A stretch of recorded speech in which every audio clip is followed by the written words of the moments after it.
Welcome to How to Become a Great Speaker Easily, Conveniently, and Quickly. In case we hadn't had the pleasure of meeting, this is Patricia Fripp.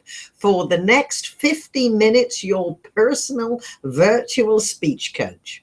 We have a very important member of the team to help engage and make this event exciting for you, and that is Paul. So Paul, will you please tell our wonderful friends how they can ask questions and participate in polls, and then let's bring up the first poll. You tell them what it is. Certainly. Hello, everyone. On the right-hand side of your screen, you'll see a chat window. Within that chat window, you can enter your short, specific questions that will be answered live during the call. And remember, don't be shy. Typically, we have a lot of questions at the end, so please make sure to get your questions in a timely manner. Also, we'll be having polls throughout the call. The polls will pop up just below the chat window. You'll be able to select your answer, click vote, and then return to the chat window. The first question that we'll ask is, do you consider yourself a leader, a sales professional, or a speaker consultant coach? So put in your answer, click vote, and we'll come back to that in a moment. You probably know this is one of 4 of the sessions that we are presenting today to try and help everybody, depending on what time works for them. Also, no session is exactly the same because we have to keep it interesting, and we know many people enjoy one and want to sign up for another. Whether if you signed up, if you're not with us live, don't worry. I am sure you will love the replay as much as our live participants. So, Paul, do we have an answer yet to who this makeup is? We do. 71%. Make that 67% are speaker consultant coaches. And then right at 30% leaders and 6% sales professionals. Good. Well, let's face it, we all have to sell ourselves and our services. And the next question will be, have you been at a live Fripp event or a virtual event? And while you're answering that, let's roll up our sleeves. The way you become a great speaker easily, quickly, and conveniently is very simple. One, you have to have an interest in and a commitment to doing that. It's that simple. Then you need to make part of your everyday life committed to the process.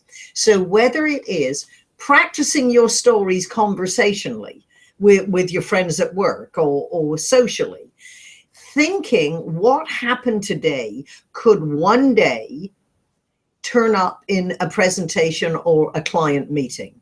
And then 3, and why we're sure so many people have signed up for these events today, is you need to learn from somebody who is not smarter than you or knows what you know. They happen to know more than you do about this specific subject. And based on my 35 plus, hate to age myself, years of focusing on how to improve presentations, how to deliver presentations, and watching other great speakers, and of course investing in speech coaches myself, we really have come up with ways to shorten your learning curve. So, Paul, how many people have been with Fripp before in one way or another? 68% say they have, and 32% have not. Good. Well, we love our returning friends, and we certainly enjoy the opportunity to meet people who have not been Frippnetized. So let's roll up our sleeves and get started. It does not matter what type of presentation you're delivering, as we have lots of speakers and consultants. Let's look at a speech. Now, if you are a business leader, your speech can be a sales presentation. It can be running your staff meeting. It can be the January kickoff meeting. The principles are exactly the same. And it all starts with creating your presentation. And while I talk about that, Paul's going to ask you, and we're going to give you longer to answer this, so don't worry, but what do you feel you need more help with? And Paul, their options are? That would be opening your presentation, organizing your presentation, creating your presentation, or delivering your presentation. Good. So while you're answering that, let's look at the process. You, as a speaker or consultant, get paid for what you know. You get paid well for delivering it well. In the business environment, the more impactful a leader and professional is, then the more they are going to drive their business or increase the likelihood that they will excel in their career. And I like to ask my executives, what would it mean to you and your client if your clients and your company, if every time you stood up and you captivated the audience? And of course, it always has a positive long-term impact. So one, I love PowerPoint or Keynote, whatever the visual aid you use is great. But remember, it's a visual aid. It is not a scripting aid. So I guarantee you will save time and you will have a much more effective presentation if you do not bring in your PowerPoint or visual aids till after you've created it. The creative process is messy. PowerPoint is tidy. That's its job, to be organized. So whether it's a yellow pad, a flip chart, or a whiteboard, just list stories, examples, what you're going to talk about, just everything that you believe is going to go into your presentation. And then you come up with, of all this content, whether you're speaking for 5 minutes, 20 minutes, an hour, 3 hours, or 2 days, what I want you to do is look at, if I had one sentence rather than 45 minutes or 20 minutes, what would I say? And I like to ask my clients, you're going to get paid your full fee, or you're going to be invited to speak at this convention. One sentence. Because what you are doing is focusing on the premise, the dominant theme, the big idea. And then when you have that big idea, make sure you edit it down so it really is one sentence and not a paragraph. And again, part of the editing down and the specifying is part of the creative process. And your premise, if you've heard me speak, the premise is your big idea that you are going to prove with your speech. And if you would like to write this very simple formula down, and Paul, you can put it in the chat box for our friends as well. And it's how do you take a presentation you would deliver to any audience and focus it on this audience. And my brother, who is a professional musician, really an award-winning, internationally acclaimed guitarist, talks about the assumption of innocence within a context of experience. And what we mean by that is, you might be a seasoned speaker. You might be a long-careered professional musician or singer. Every time you step on stage, it is the first time in this venue with this message for this audience. That is the assumption of innocence. So we bring our experience.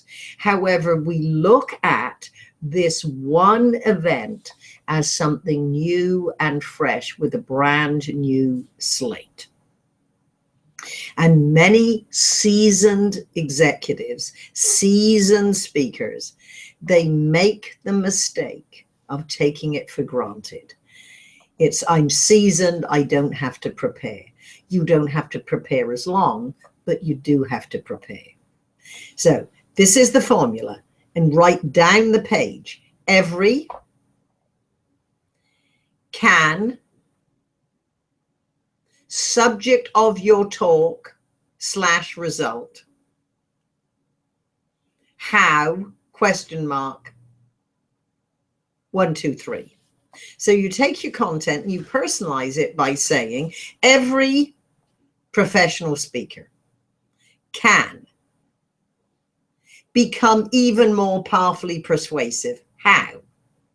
Because if you made this as a comment to someone over coffee, what are you going to speak about? How every professional speaker could be more impactful. Oh, how do you do that? One, you need to revisit what you are now doing and look at it with fresh eyes. Fresh eyes could mean new techniques, from the how do you open, how do you structure, how do you tell good stories, emotionally connect, and add razor sharp specificity. And then we build rehearsal into everyday life. You look for ongoing access to improve your skills. So you see, this is how you might build the presentation. You are looking at your premise is what they're going to learn. Your 1, 2, 3, 4 are your talking points, which create the body of the speech. Now, sometimes we're selling the subject, so you can improve. For our friends who have what you might consider more soft skills, meditation, yoga, some sort of how to live healthily, what you're doing is then selling of the result if you want to sell it. So you might say every ABC executive can be more productive. Oh, how? By building tools to turn off the everyday distractions, whether it's meditation, exercise. So you see, you're selling the result of what you're speaking about. Okay, Paul, so tell me the results. Where do people really need most help? That would be the highest answer, which was close, was creating your presentation, 39%. Delivering was 32%, opening 23%, and organizing 6%. Okay, good. Well, it's a little bit of a trick question because you're organizing and you're creating. It's very much the same. So with the creating the presentation and organizing the presentation is close. And this is what we're talking about now. You start with your content, you build your simple speech structure, and then you start putting the specifics in place. Once you've got the body of the speech created, what are they going to learn, and the 1, 2, 3, 4, whatever the talking points, then you are going to develop each chunk of content. So a chunk of content would be one of your talking points. And feel free, as we always have interest in opening the presentation, although we only had 22 now. If you want to type in your opening line, or if you want to type in specific questions about your presentation, make sure they're short and specific, but certainly put them in and Paul will address them to me on your behalf. So you're going to put together your chunks of content which prove your premise. So for example, one of your talking points might be, let's say, find new content. So find new content. You might want to then, perhaps you need to give an explanation. And the explanation might be, one way to keep your presentation fresh for you and your audience is to create new content, and content is everywhere. Stop asking what is the hottest subject and ask yourself what happened in your life yesterday could one day fit in your presentation.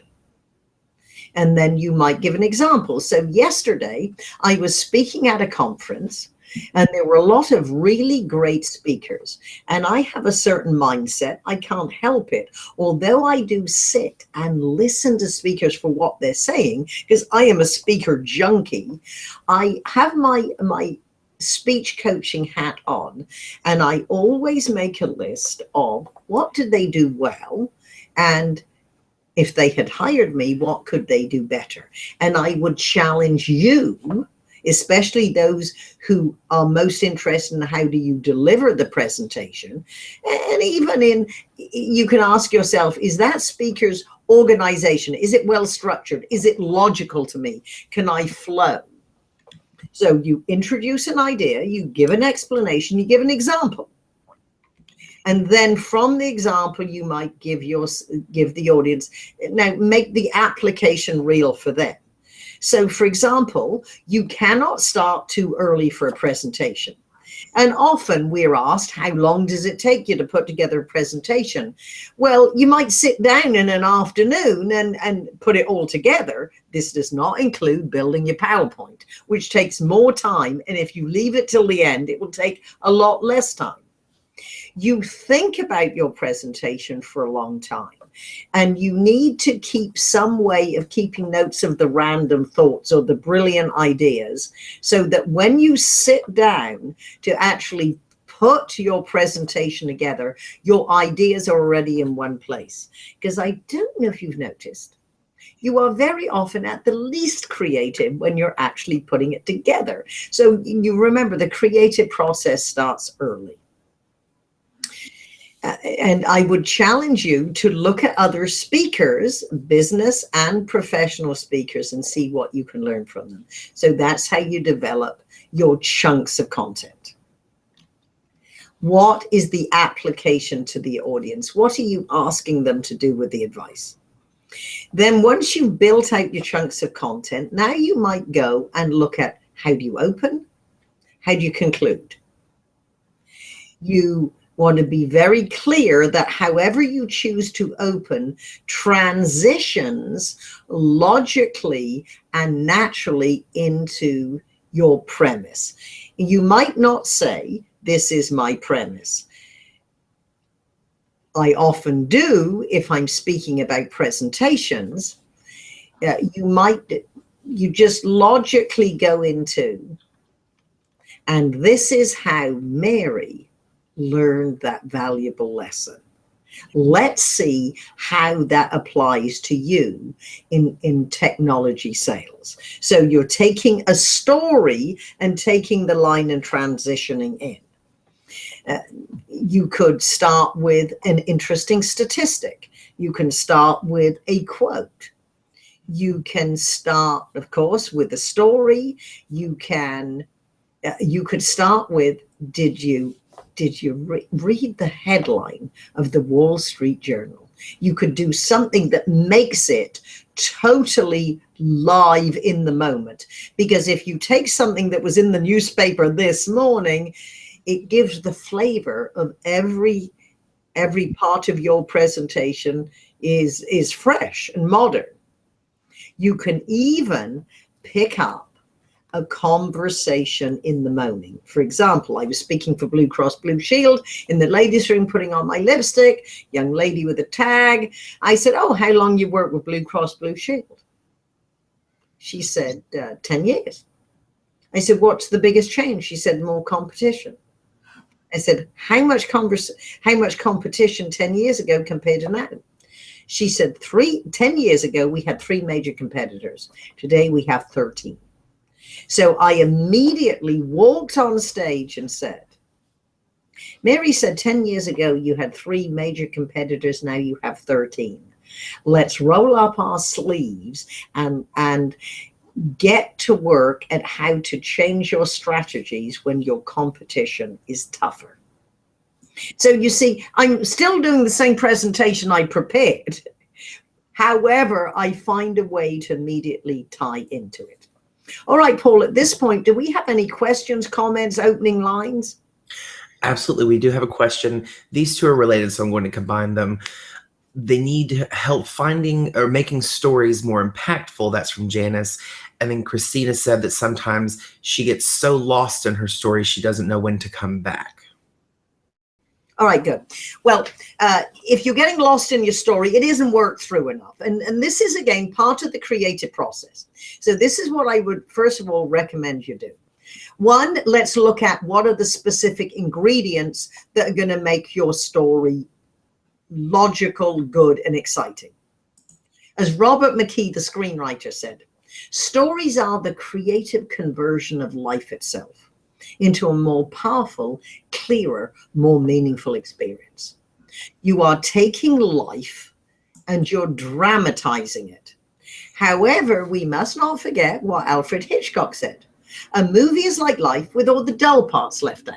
Now, in the creative process, you start at the beginning and talk through your story the way it logically happened.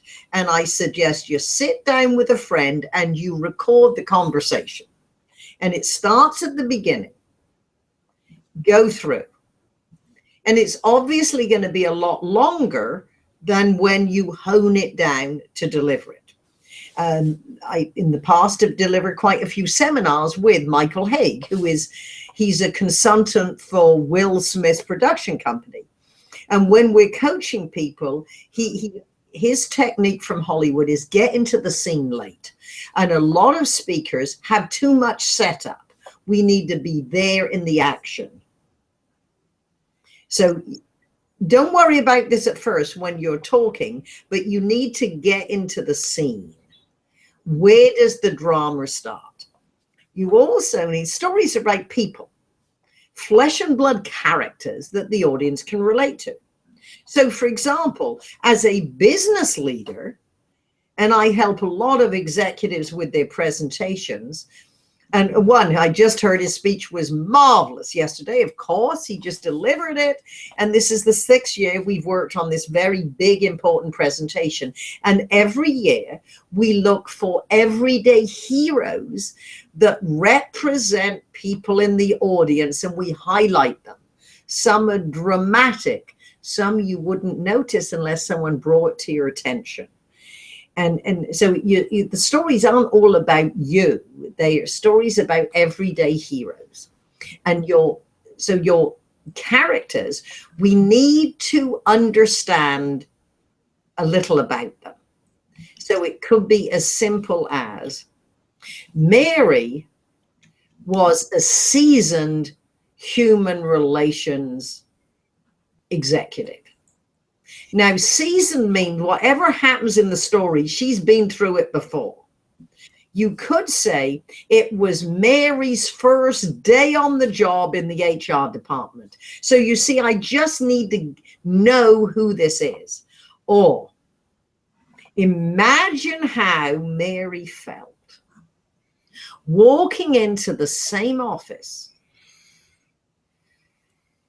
the same location, for 16 years. And suddenly the office looked different. She no longer had a cubicle. Everything was opening and she couldn't even see her computer. It was there, but the modern technology hid it from her. I don't know. So what is this character walking into? And if you look at a Hollywood movie,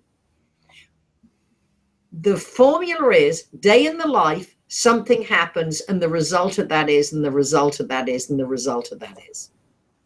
And that's our stories. Day in the life, you need to introduce the character who you're seeing the story through their eyes.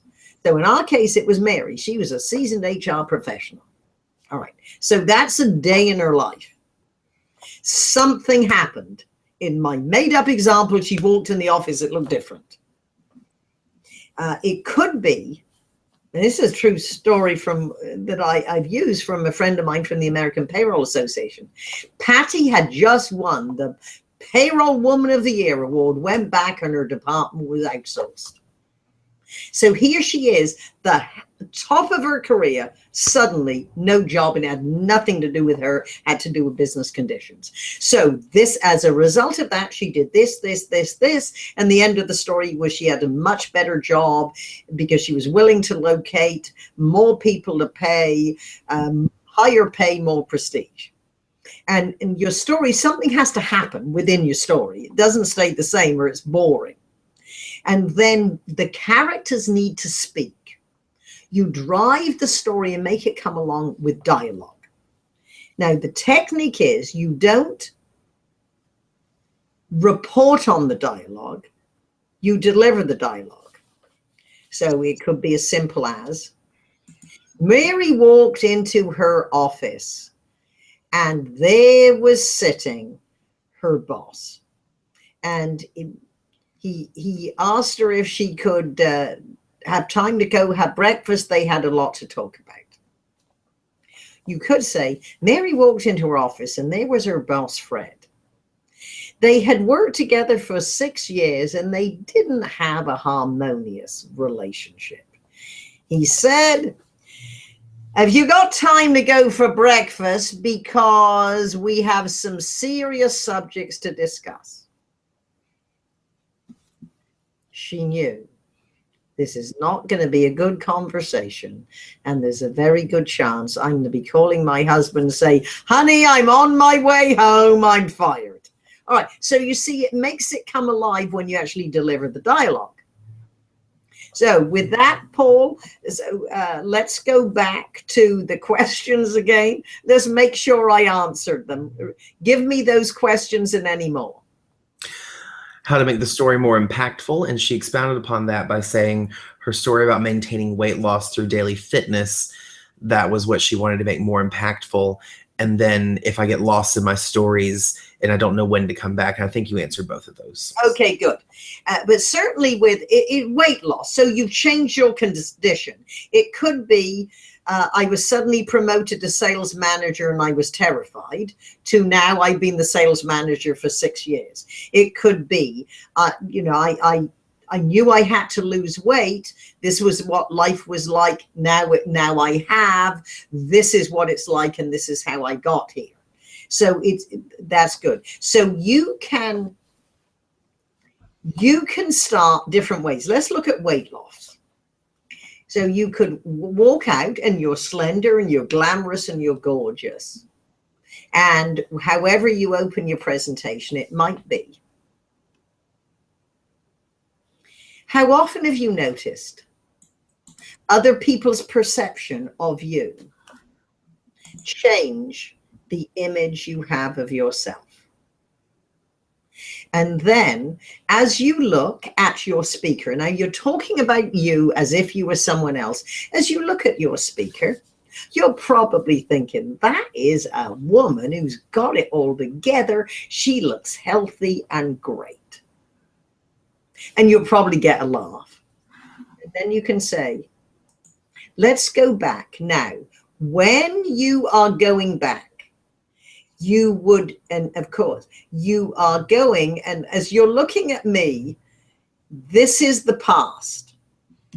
So for example, and I as you look at somebody, and of course, I'm not quite, I believe this is how you're looking at me. As the audience is looking at you, your right hand, which is their left, is the past. So you can say, let's go back 3 years. If you had met your speaker then, you would have seen a very different woman. So that this is where I am now, this is where I was, and then your steps are going to be how you got there. And may I suggest, this is not just about losing weight. This is the disciplines and the habits that you create for this are the same as with anyone else. Now you're getting into the speech structure. Good.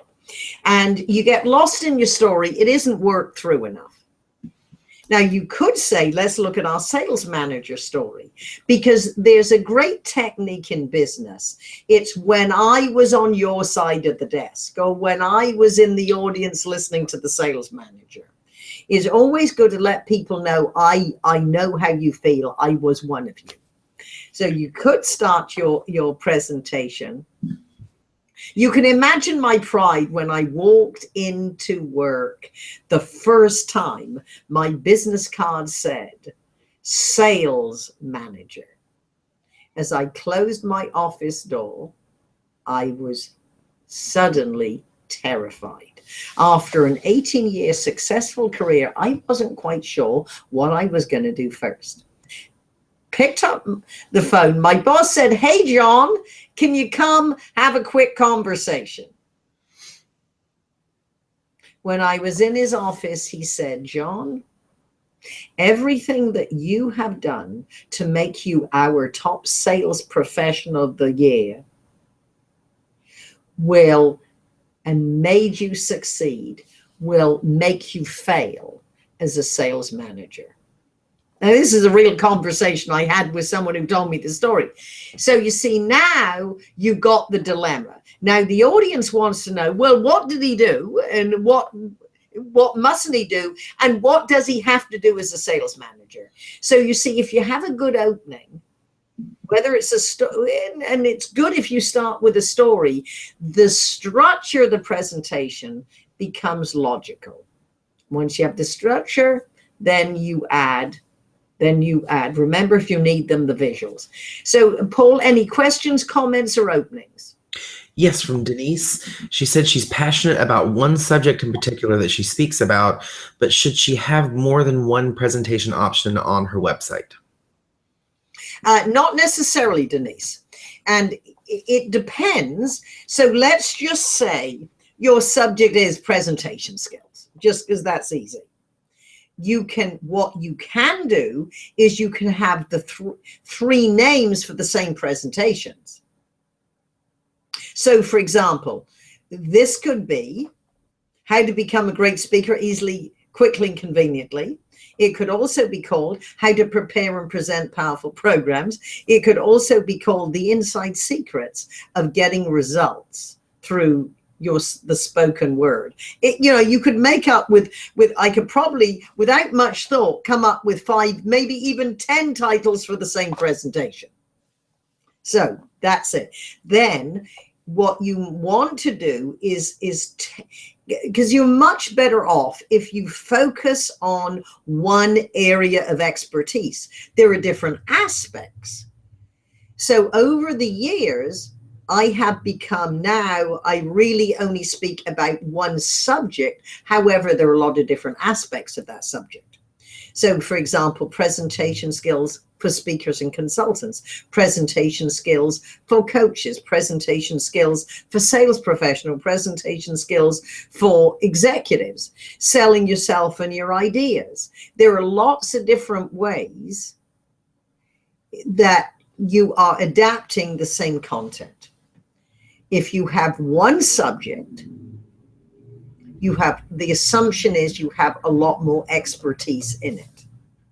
And we don't want to, if you're a speaker who wants to build a business, it's better to be known for a specific topic rather than, oh, she's a great speaker. What's she talking about? Well, I don't know. I think anything. No, nobody's going to be an expert on anything and everything. Any more, Paul? Absolutely. This one, the background is the message that Christina is trying to get across is that people need to develop intercultural competence and understand cultural preferences and presentation styles. So her opening line is, imagine you're an American sales manager standing before a multicultural audience promoting your company's latest product, but you see the audience tuning out. Yeah, okay, my darling. Well, first of all, that is a paragraph in a sentence. Yeah, but I like your idea. So what I'm going to do is use the technique, tell the story of the war through the eyes of one soldier.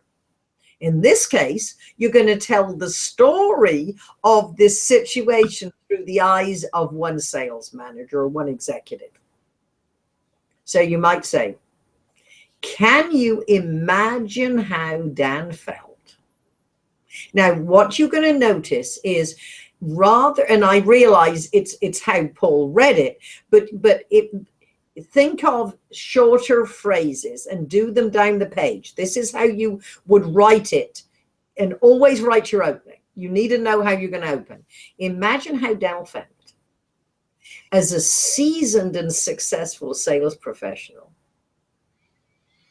as he looked out at his first multicultural audience and he realized they are not paying attention. So now you're painting the scene.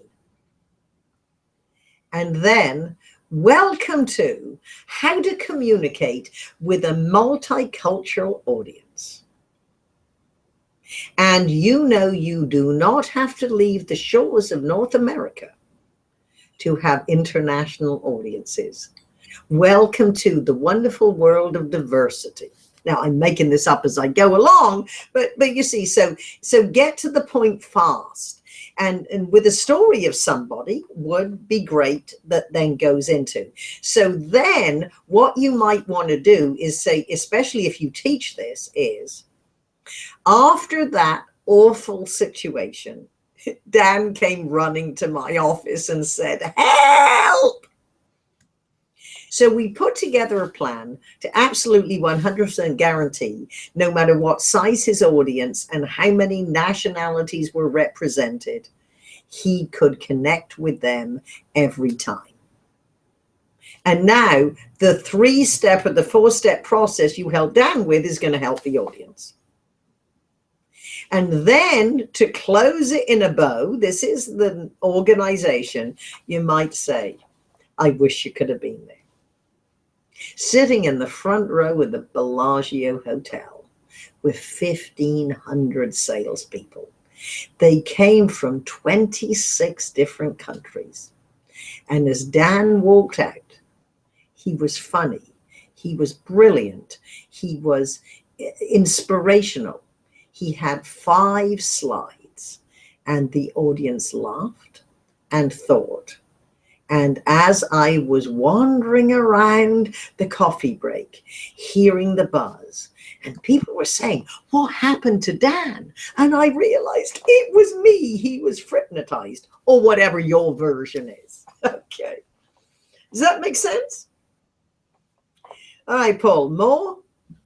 All right, from Pat, she said that you mentioned your right hand is used when referring to the past. What other body language tricks do you have?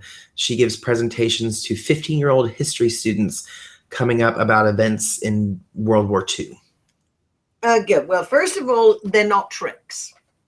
And the power of the words is important. They're techniques, they're ideas, they're solutions. Tricks gives the combination, because we do have people who want to know how to deliver. With 15-year-olds, you are on your own.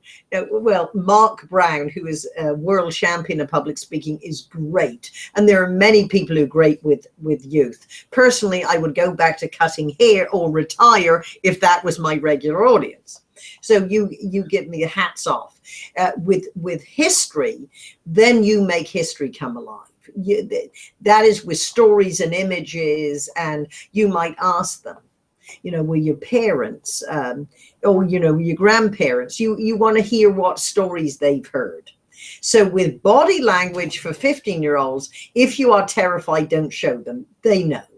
Kids always know if their teachers are not comfortable. As a general rule with delivering your presentation, understand your presentation starts long before you walk up stage and you speak. Schmooze with the audience, talk to them, because that means you are warming up your body, you're warming up your mouth, you're building rapport with people, you're getting them engaged. And then as a general rule, and understand everything we do in a presentation adds to or distracts from our message. Do not wander around aimlessly. I see a lot of people think they're being dynamic because they're moving all the time. No, you're irritating, especially if you're on iMac. So I would walk up on stage and stand still at the beginning when people are getting used to your voice. And how you stand represents the stability of your ideas, the stability of your company or your organization. Then when you move, you can make your opening remarks and then perhaps step forward into your presentation. That's as if you're introducing your premise. You move, when you move on purpose. So it's obvious I mean to be moving. And remember, many speakers deliver their best lines to the wall when they're walking. No, even if you're moving, you want to make eye contact with the audience. So you might be moving, but you're still talking to the audience. And when you get to a point of wisdom or the key idea, you stand still. And that is as if you are verbally underlining it. And then you can also move on a movement-specific phrase. As I walked into the boss's office, that is a logical line. But if they imagine you standing in front of the boss's desk, stop moving then, because your audience, especially with stories, is going to see your presentation, and you need to make sure how you are moving matches what they're seeing. And you also can move on transition. Be aware though, Don't walk in front of your slides unless you have rear screen projection. Otherwise, you are seeing the lights and the images on your face, which makes you look less professional. Now, with that, Paul, we promised everyone, and we can come back to some questions after, we promised everyone to show them a way that they could be a great speaker easily, conveniently, and quickly. And obviously, as we mentioned before, you need to have an access to information from somebody who knows more than you do. In this case, as you can see under my face, it's Fripp VT. So Paul, can we go over to Fripp Virtual Training? This is my highly interactive, learn at your own pace, web-based training that is very interactive. There's testing, tracking, and monitoring. You see how you can do, and if this is a company, sales managers and bosses can see who's participating, and we usually set up expectations. So with that, Paul, let's see, good. So here is Fripp Virtual Training. So we are signing in, and it would also be interesting to know, we'll ask a poll later, but your Fripp Virtual Training. So as you can see, and if you have been to Fripp VT before, we are, as you can see, we're making a few more newer upgrades to the way it looks. The information is still in exactly the same place. So first of all, the training center is where you would find all the content will help you. How to open, tell stories, structure, connect to an audience, deliver a great sales presentation that drives business, leadership presentations, become more specific, adapt any presentation to various audiences. So Paul, let's go straight to the training center and show people what waiting for them. And we encourage you to take a free trial. If you haven't, if you have and not recently, then either join or take a free trial again. So let's go, Paul. Let's see. How about connecting to your audience? Connecting to your audience. In this, you will learn how to connect to any audience of any size in any circumstance. If you are ready, click the Start Training button. So let's start with, it's all about the audience, Paul. So I'm hoping that on your end, you're seeing this, okay? An important part of being an effective speaker is not magic. It's technique, knowledge, skill, and preparation. This course will provide you techniques for making sure your audience connects with you as a presenter and with your message, the way you meant it. The most important part of this course is to remember it's all about the audience.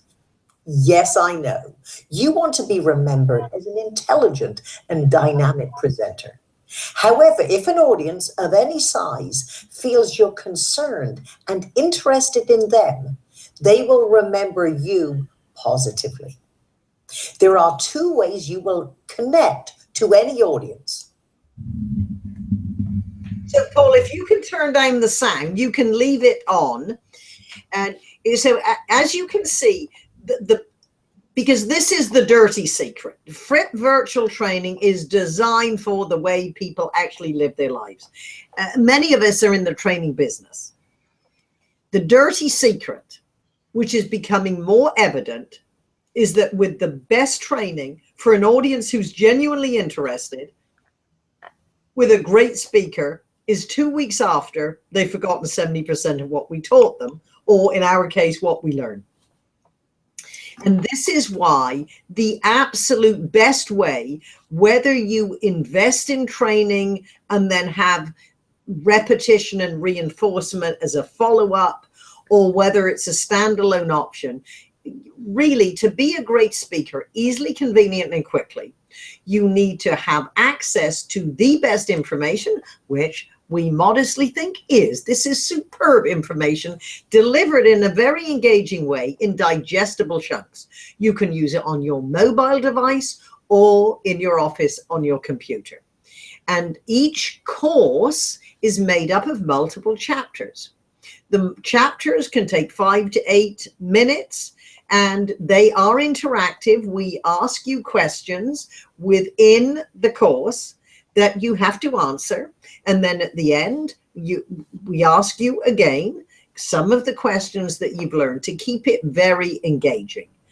And some of our clients, they start the day with a coffee and Fripp VT. Others eat their lunch while they're watching it. Others just find this is a reward at the end of the day. So as you can see on the screen now, what we are showing you is where you're engaged. So Paul, why don't you click anyone you like, right or wrong? We'll see what happens.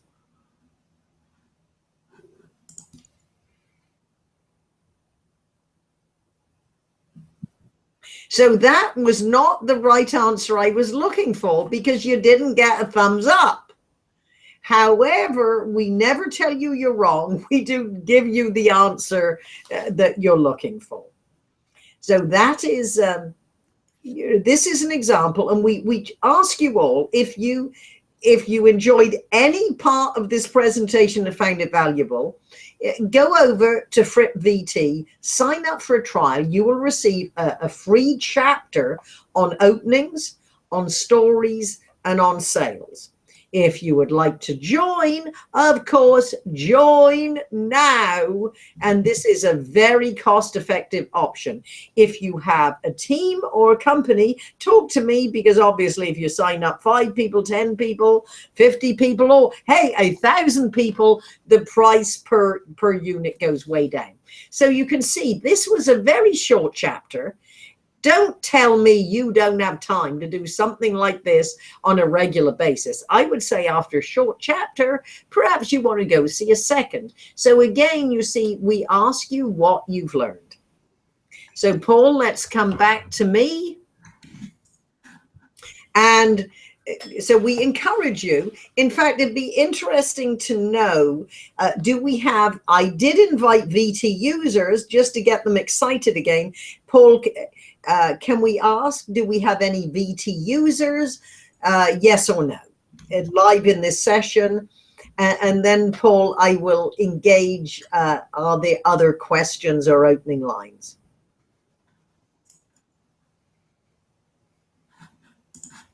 All right, so that is up and they can answer as they go. Now, let's see, for the opening for David, have you ever done something because your friends were doing it and you probably shouldn't have? I like that. Have you ever? And I'm going to change this, David, to how often have you? Because if they only did it once, they don't need the solution. If it is a regular occurrence, then they really need the solution. And I would like to make done something, make it a little more dramatic. How often have you done something because your friends encourage you that your mother wouldn't approve of? Now, we can all relate to that. So I would make it, we have 32%. Good. So my 32% of Fripp VT users, did you sign in the last few days? Because Fripp virtual training works for you when you work for training. For our 68% of friends who haven't, I challenge you to take a trial. I encourage you to take a trial. It's a benefit. It is, it's valuable information. We'd like you to join, but at least take the trial.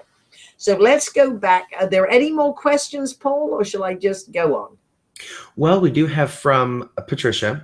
She's been teaching an 8-week Bible study titled Life's Healing Choices, based on the idea that every person can be healed of their hurts, habits, and hangups to live a more fulfilling, happier life.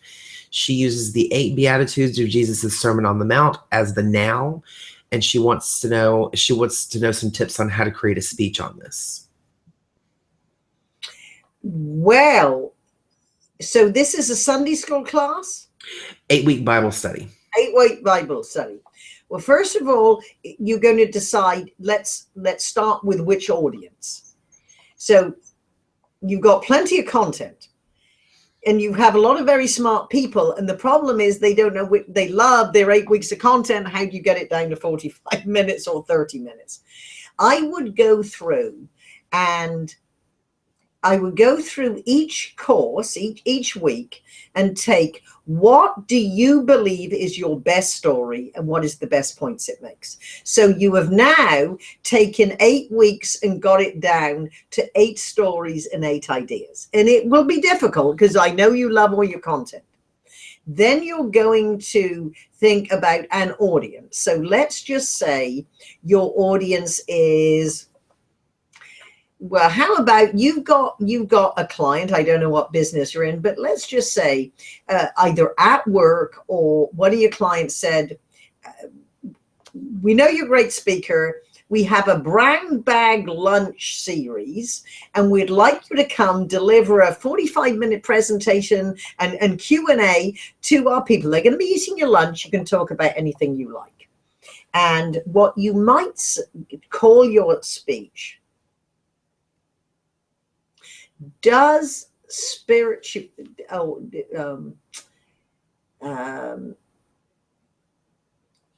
does religion play an important part in business?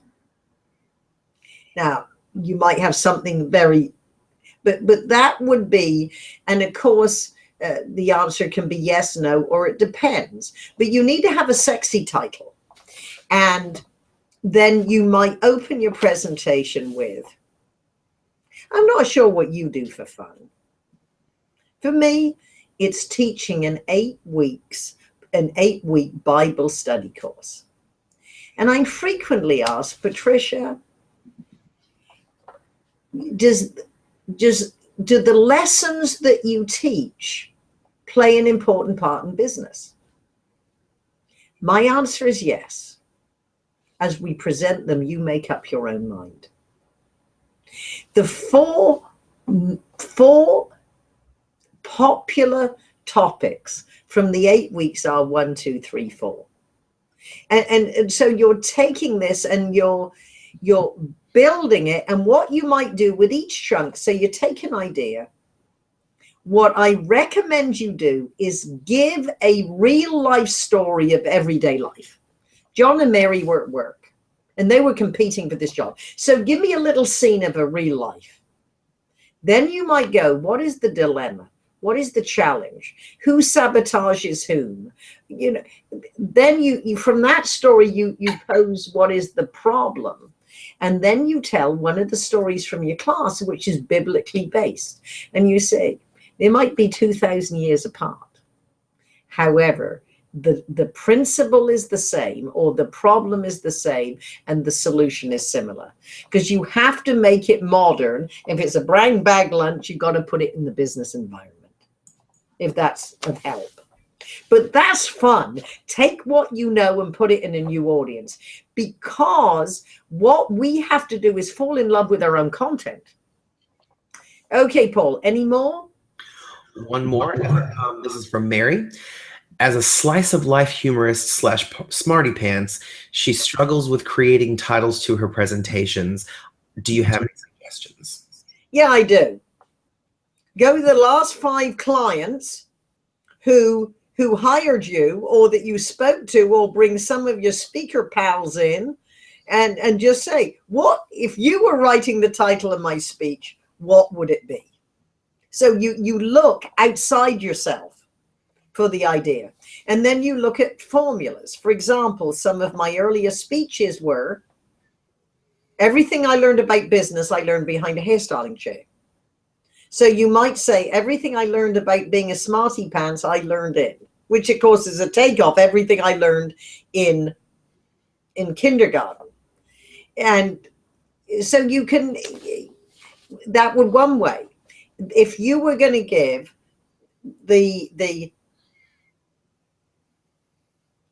you're going to do a funny title, and what you might do is take a title which would be from one of your stories. It might be a line from one of the stories. And this is what I call the 2.5 Men title. Because what I found by watching 2.5 Men is the title of that episode always came out in somebody's conversation. So you could take a line from one of your speech and put it in, especially when you don't know what it means. It's just a funny line, colon, the 3 ways to. So what is the result and how many talking points within the presentation? So I hope that's of help. So with that, Paul, we are going to be very respectful of people's time and information. So within 3 hours, you will get a replay of your link, and feel free to share it with your friends, watch it again. We have another session, certainly at 4 o'clock Pacific time today. Your friends can sign up, you can sign up. It will be different, similar content, but different, because we play off the questions and the makeup of each audience. So may I encourage you, whether you are speaking as a sales professional, a leader, professional speaker, consultant, is always a good idea to revisit what you are now doing with fresh eyes. Your fresh eyes come from reviewing your own content, learning information that is new. How about Fripp VT?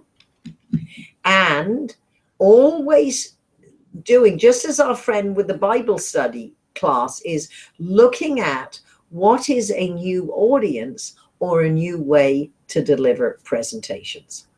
If you have never delivered a virtual presentation, that is a new format.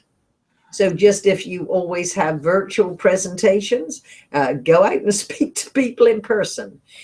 The idea is challenge yourself to grow and expand, and you will fall in love with your content. And when we're excited about what we're talking about, our audience will be. So this is Patricia Fripp with the able help of Paul. On your screen, you can go over, for our friends who have never been to Fripp VT, you can go over and sign up for your free trial just as we conclude this meeting. All learning requires repetition and reinforcement. Fripp VT was designed for busy individuals just like you. And if you sound the same as everybody else, you have no advantage. Go get some new ideas, and Fripp VT can help you. I hope you will always remember Fripp. However, remember what Fripp stands for. Frequently reinforce ideas that are productive and profitable, and you'll find them in Fripp VT. Thank you.